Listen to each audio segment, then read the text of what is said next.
ចេញដំណើរទៅទៀតហើយបាទក្រុមជាងកញ្ចក់ចេញដំណើរទៅទៀតហើយបាទខេត្តកំពង់ធំទៀតហើយខេត្តកំពង់ធំទៀតហើយ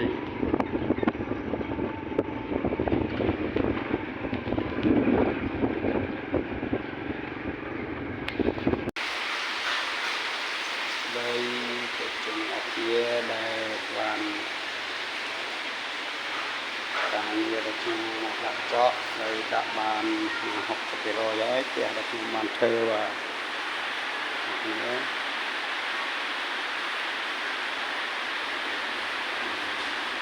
បងប្អូនមានចំណាប់អារម្មណ៍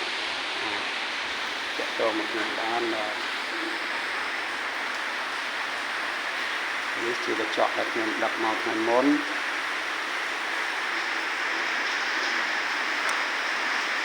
ដល់តែប្រមាណព្រួយទៅទេរួចហើយបាទ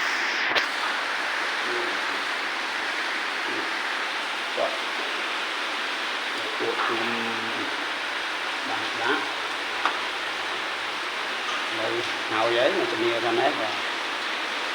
បងមានចំណាប់អារម្មណ៍អាចកំងបានទាំងកញ្ចក់ទាំងឆ្នាំអាចកំងបានបាទអូន